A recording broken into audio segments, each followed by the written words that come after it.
அன்னம் சீரியல்ல பார்த்தீங்கன்னா, இந்த ரம்யா வந்து அன்னத்த மாட்டி விடணும் அப்படிங்கிறதுக்காக, இப்போ புதுசா வந்து ஒரு ட்ராமா வந்து பண்ணியிருக்கா. ஸோ எப்படியாவது அன்னத்த பழி வாங்கணும், அவள அசிங்கப்படுத்தணும் அப்படிங்கிறதுக்காக தான் ரம்யா இந்த மாதிரி ஒரு கேடுகெட்ட வேலைய பார்த்துருக்கா. உண்மையிலேயே சொல்லணும் அப்படின்னா, ரம்யாவுக்கு எதுக்காக இந்த கமிஷனர் பதவிய குடுத்து உட்கார வச்சிருக்காங்கன்னே தெரியல.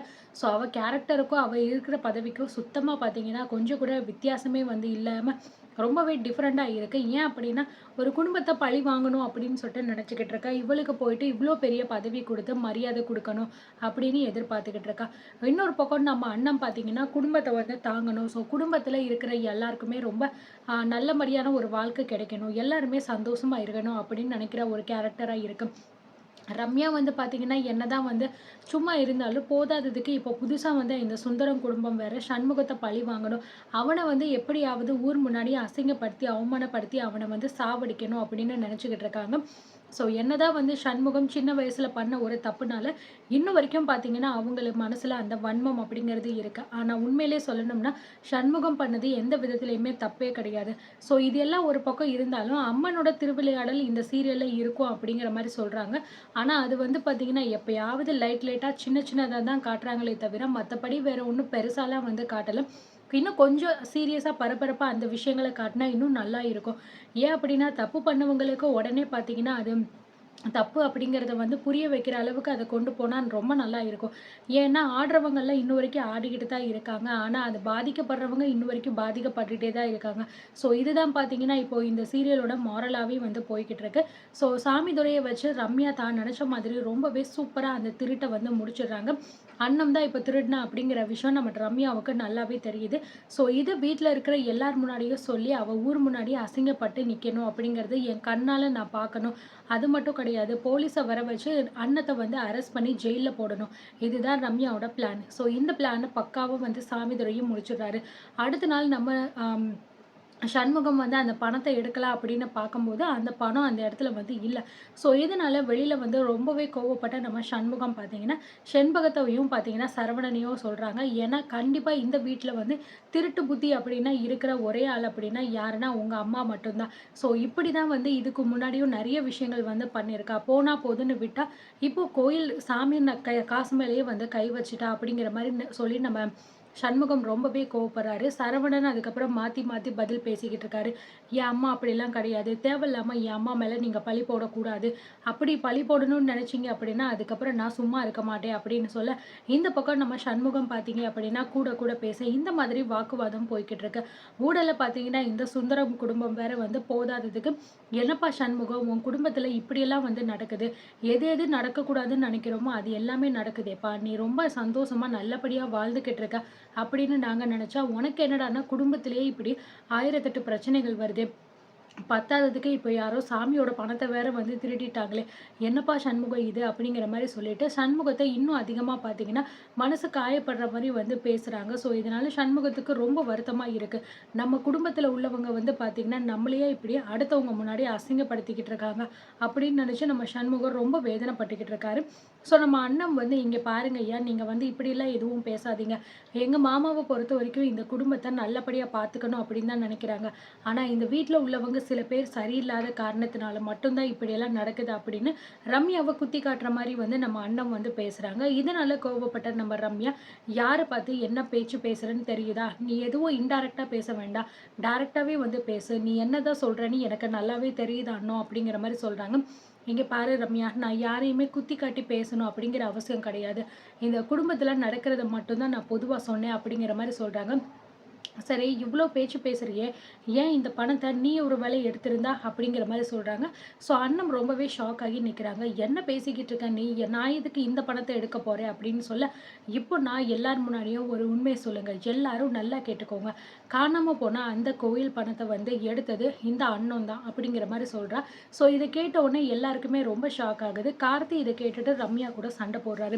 "ஏய்! உனக்கெல்லாம் வேற வேலையே கிடையாதா? எப்ப பார்த்தாலும் அண்ணத்த ஏதாவது குறை சொல்லணும்.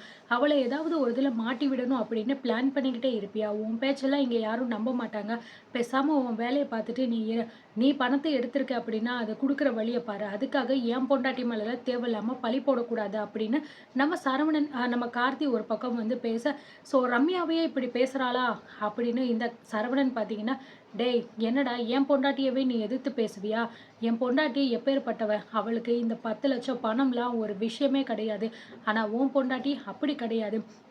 இவ்ளோ பணத்த கண்ணால பார்த்துட்டோமே! இத எப்படியாவது எடுக்கணும் அப்படின்னு பிளான் பண்ணியிருப்பா. அதான் சரியான நேரம் கிடைச்சிருச்சுன்னு சொல்லிட்டு இந்த பணத்த எடுத்துட்டா போல இருக்கு.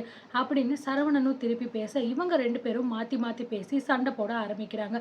ஸோ சண்முகம் இத பார்த்துட்டு போதும் நிறுத்துங்க. இத ஒரு பெரிய பிரச்சனையாக்கி நீங்க சண்டை போடாதீங்க.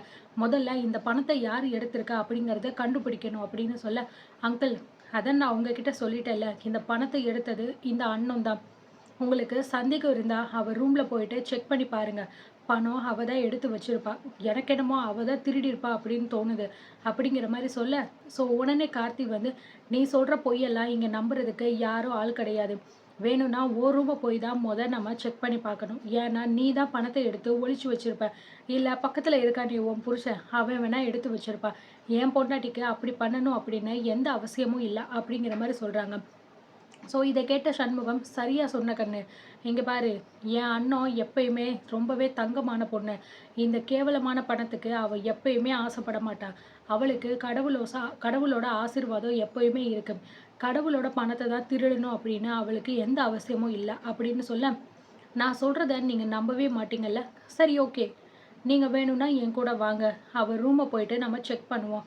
அங்க பணம் இருந்துச்சு அப்படின்னா, நான் என்ன சொல்றேனோ அதுதான் கேட்கணும். அது மட்டும் கிடையாது. அடுத்த செகண்டே போலீஸ வர வச்சு, இந்த அன்னத்த நான் போலீஸ்கிட்ட ஒப்படைச்சிருவேன். ஒரு வேள பணம் இல்ல அப்படின்னா, நீங்க என்ன சொன்னாலும் சரி, நான் வந்து பண்றேன். அது மட்டும் கிடையாது. இந்த அன்னத்தோட கால்ல விழுந்து நான் மன்னிப்பு கேட்கிறேன்." அப்படின்னு நம்ம ரம்யா பார்த்தீங்கன்னா, தேவையில்லாம வாய விட்டுர்றாங்க. ஏன்னா உண்மையிலேயே சொல்லணும் அப்படின்னா, பணம் அங்க இருக்காது. நம்ம அண்ணன் அதுக்கு முந்தின நாள் நைட்டே எல்லாத்தையுமே பக்காவா முடிச்சிருப்பாங்க. ஸோ சாமிதுரை அங்க வந்து பணத்த வச்சுட்டு போன விஷயம் எப்படியோ நம்ம அண்ணத்துக்கு தெரிஞ்சிருக்கு போல இருக்கு. ஸோ அதனால இது எல்லாமே வந்து என்ன மாட்டி விடுறதுக்காக பண்ண பிளானா இருக்குமோ அப்படின்னு சூதானமா சூதாரிச்சு எல்லா விஷயத்தையுமே நம்ம அண்ணன் பண்ணி வச்சிருப்பாங்க. இத தெரியாத நம்ம ரம்யா, என்னமோ பயங்கரமா பிளான் போடுறோம். அன்னத்த மாட்டி விட்டு அவள அசிங்கப்படுத்த போறோம் அப்படின்னு பயங்கரமா மனசுல கோட்டையெல்லாம் கட்டிட்டு, இன்னும் கொஞ்ச நேரத்துல நீ யாரு அப்படிங்கிற விஷயம் எல்லாருக்குமே தெரிய போகுது அண்ணோ.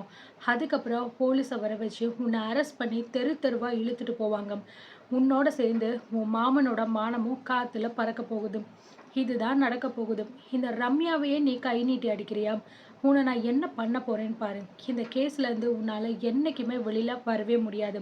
உன் மேல இருக்கிற எல்லா கேஸையுமே போட்டு இந்த ஜென்மத்துல நீ வெளியில வராத அளவுக்கு உன்னை நான் ஜெயில்ல வச்சு முடிக்கிறேன்டி அப்படின்னு சொல்லிட்டு பயங்கரமா பில்டப்பா பேசி நம்ம ரம்யா பார்த்தீங்கன்னா மனசுல அவ்வளோ சந்தோஷமா இருக்காங்க. ஆனா உண்மையிலேயே இதுல ஒரு பெரிய ட்விஸ்ட் நம்ம அண்ணன் பார்த்தீங்கன்னா வச்சிருக்காங்க. ஸோ இது தெரியாம பாவம் ரம்யா பார்த்தீங்கன்னா, இவ்ளோ மனக்கோட்டைய கட்டிக்கிட்டு இருக்காங்க. ஏன்னே தெரியல. கடைசில மூக்கொடைஞ்சு போய் அசிங்கப்பட்டு, அவமானப்பட்டு நிக்க போறது நம்ம ரம்யா தான் அப்படின்னு தோணுது எனக்கு. ஏன்னா, நான் பார்த்த வரைக்கும் அப்படிதான் வந்து அதில காமிச்சிருந்தாங்க.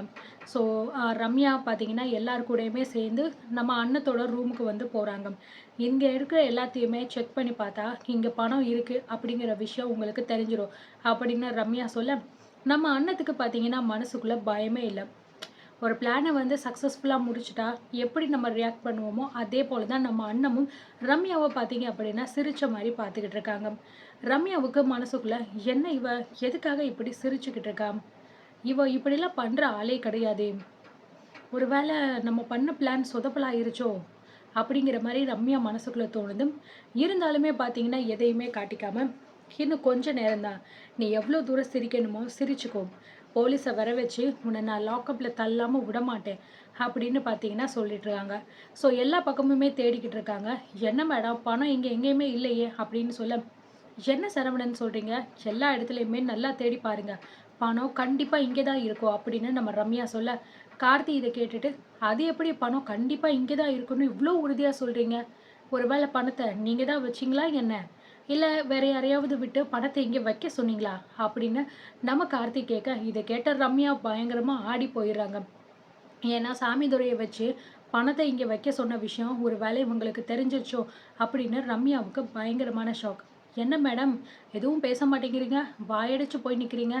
ஒருவேளை நான் சொன்னது உண்மையோ?" அப்படிங்கிற மாரி கார்த்திக் மறுபடியும் கேட்க, "டேய் இங்க பாரு, தேவையில்லாம உன் பொண்டாட்டி மேல பழி விழுந்தத அப்படியே திருப்பி விடலான்னு பார்க்காத.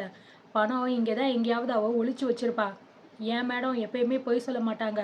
இருடா இரு, இந்த பணம் கண்டுபிடிச்சதுக்கு அப்புறம் உன் பொண்டாட்டி நிலைமை என்னன்னு மட்டும் பாரு." அப்படின்னு சரவணன் பார்த்தீங்கன்னா பணத்த தேடிக்கிட்டு இருக்காரு. ஸோ அடுத்து என்ன நடக்க போகுது? ரம்யா பெரிய பல்பா வாங்க போறாளா இல்லையா? அப்படிங்கிறத நம்ம பொறுத்திருந்து பார்க்கலாம்.